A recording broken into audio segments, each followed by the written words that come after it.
Starting out at 384 pounds, this Yamaha SR400. We're going to first remove the mirrors. We'll see what those weigh. These will require a 17mm wrench. You'll notice little marks on the right hand side here. That means this is a left-handed thread, or the opposite of normal. And on the left hand side, you have a standard right-handed thread.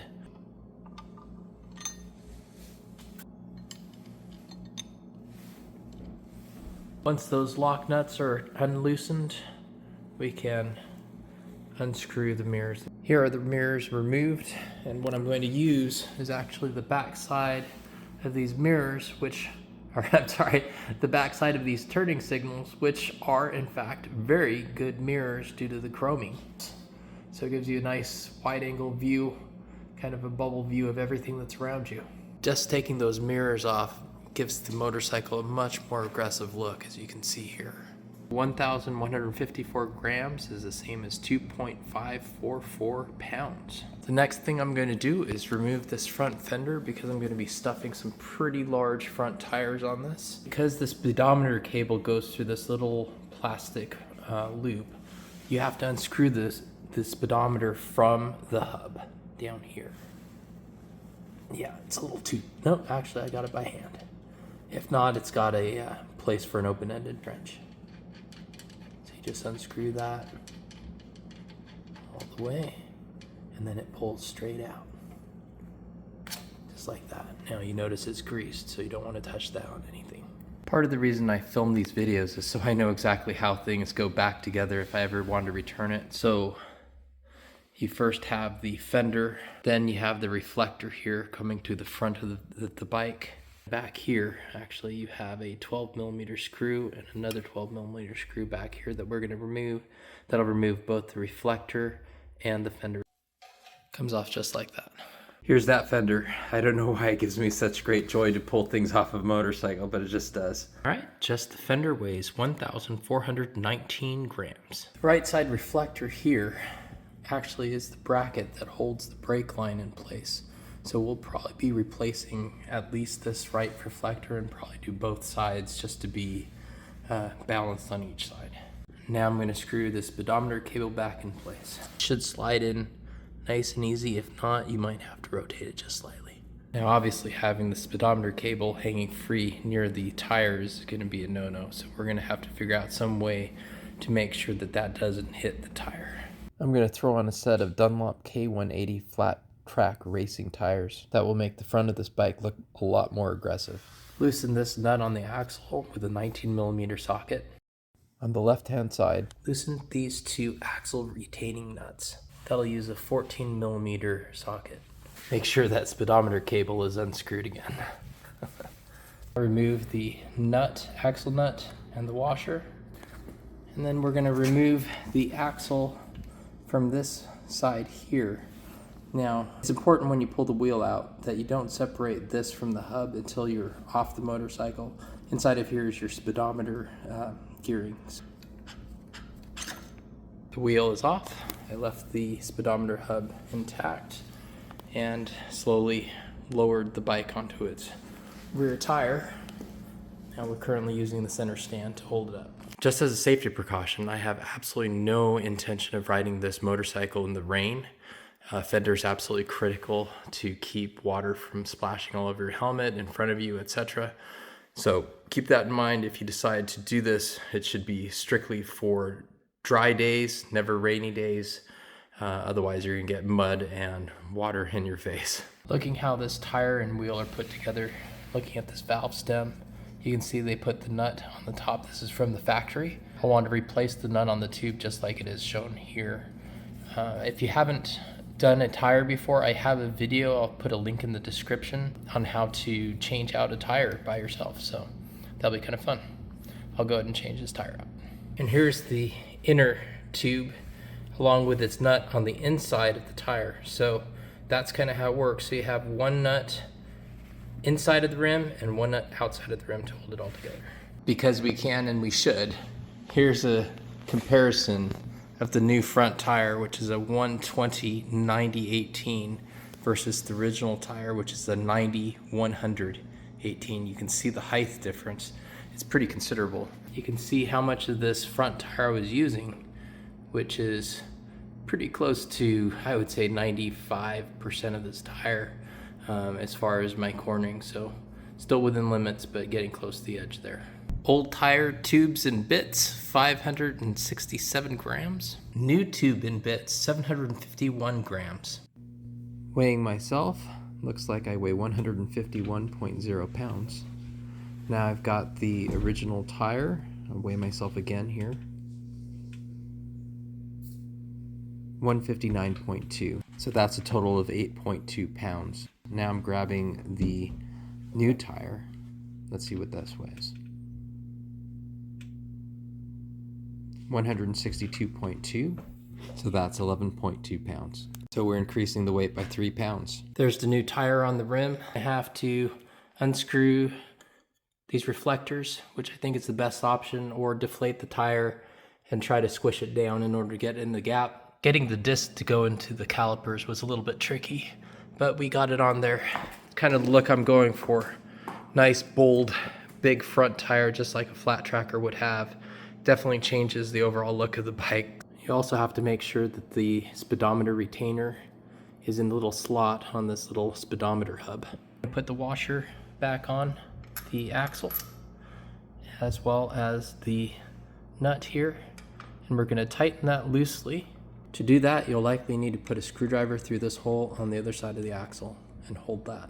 With this axle nut still relatively loose, we're going to take it off the center stand so we can put some weight on that front tire and put it on its standard kickstand. Tighten this axle nut to 74 foot-pounds, and then these axle retaining nuts to 6.5 foot-pounds. And use 12 foot-pounds to reattach your reflectors. Reattach your speedometer cable and torque to 3.3 foot-pounds. After giving it some thought on how to reroute the speedometer cable, you can see it comes in front of this clamp here and then goes behind down to the speedometer location. What I'm going to do is I'm going to take this speedometer cable and I'm going to route it behind this clamp here. I'm going to zip tie it there, and then it's going to come down, and I am going to zip tie it to this bracket and then back into the speedometer. It is rerouted, and you can see how this will work. It'll just come right up here, and I'll zip tie it just like that. So you have plenty of extension. It's kind of interesting how this project is going.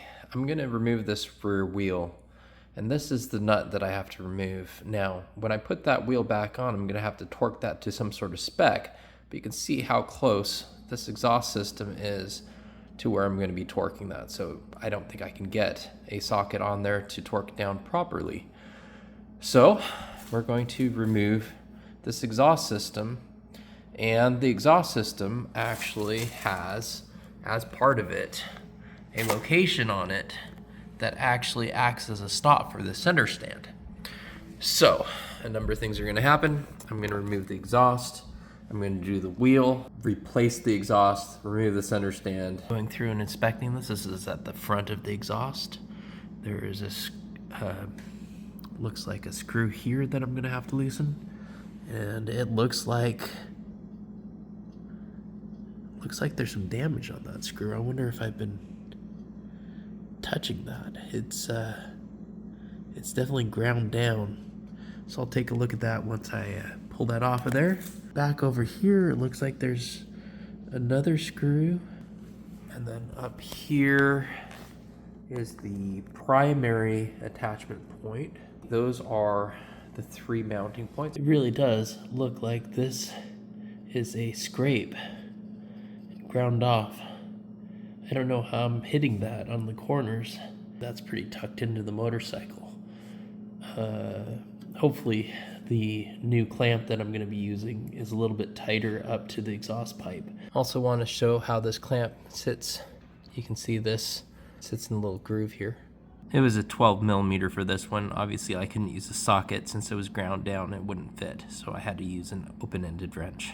All right, leave a comment in the links if you think that's dragging on the asphalt. And if you look down through here, there's actually the location of that stop. So you can see it right here. That's where the center stand lifts up. So when you replace the exhaust system, if you're going to keep the center stand, they actually make a little stop that you can buy to replace that. This is looking at the other side of the exhaust.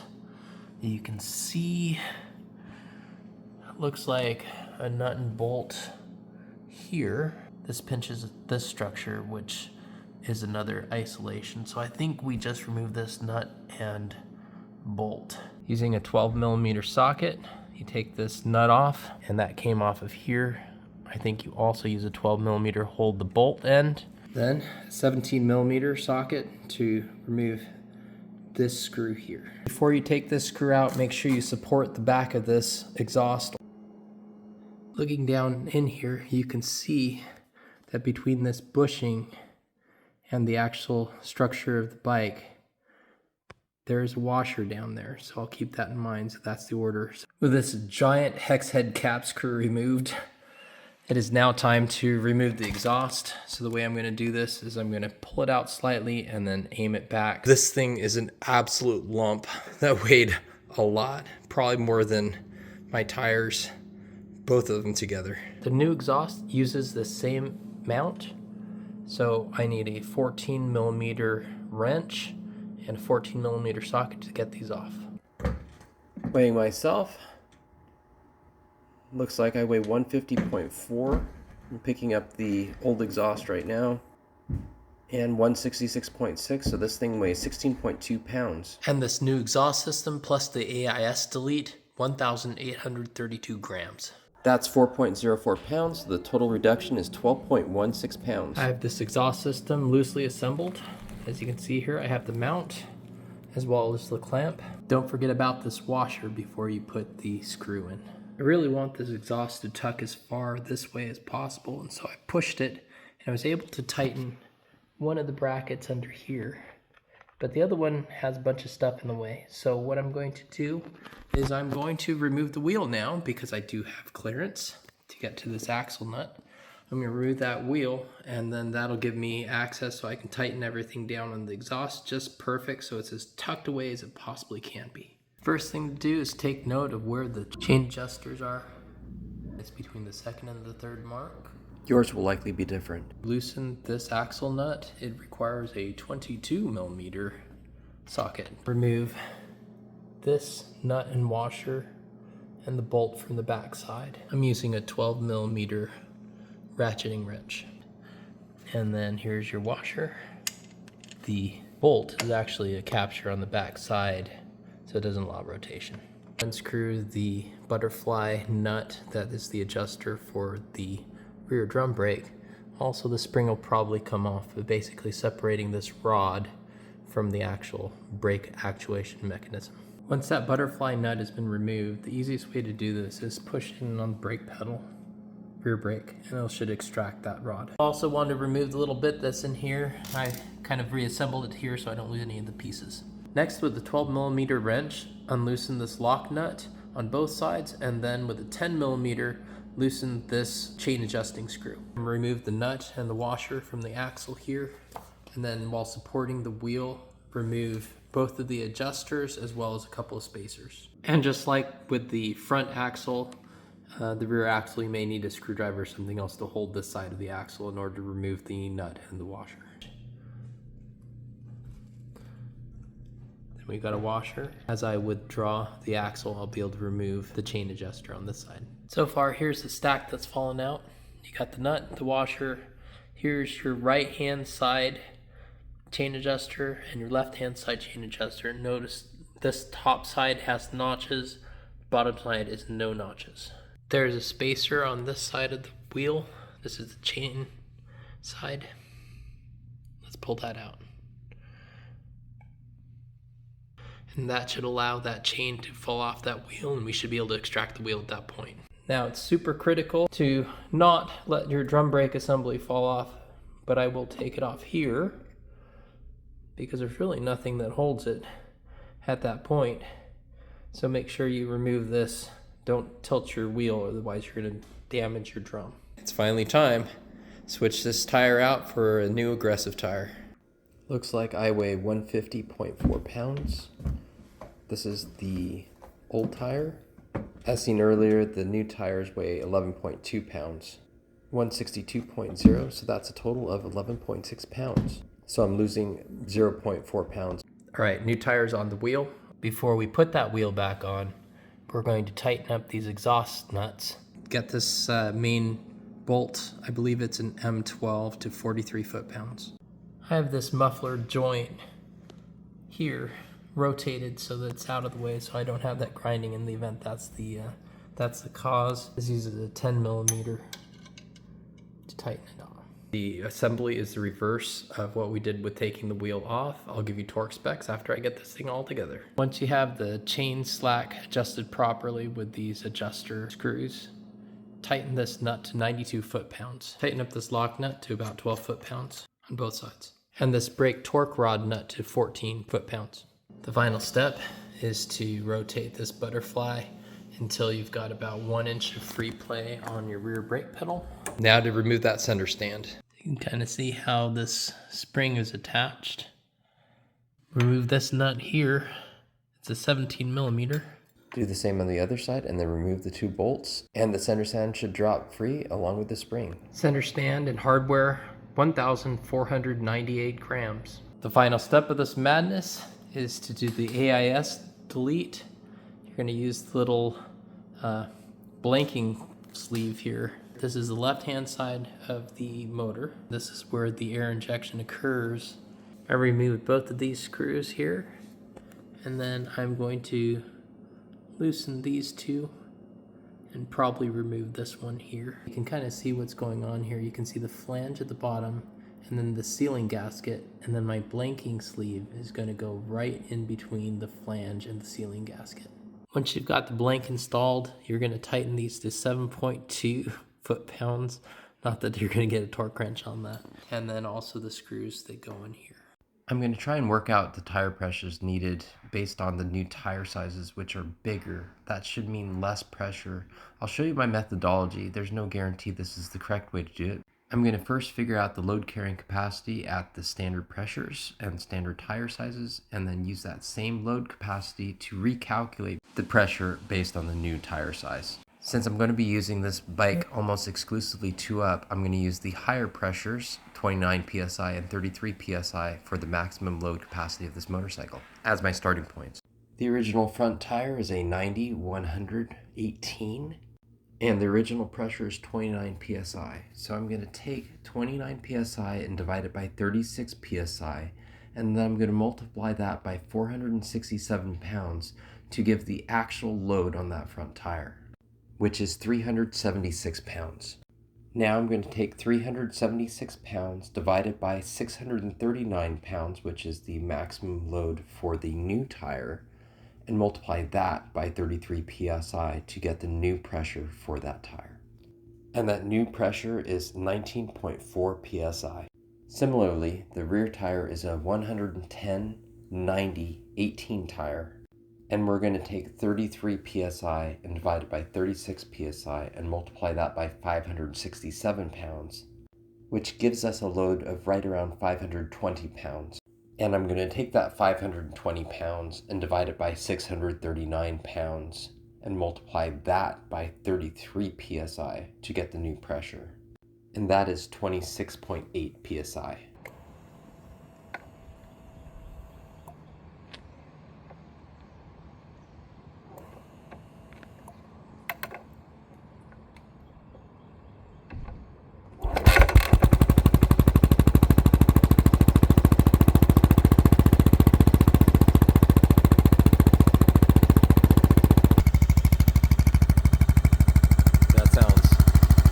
Really good. Nice bass beat.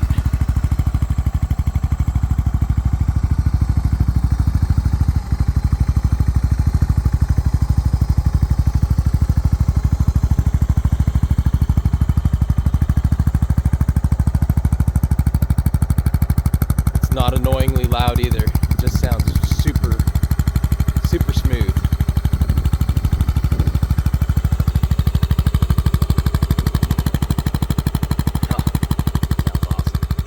Thanks for watching. In an upcoming video, I'm going to switch out that seat and take you for a ride.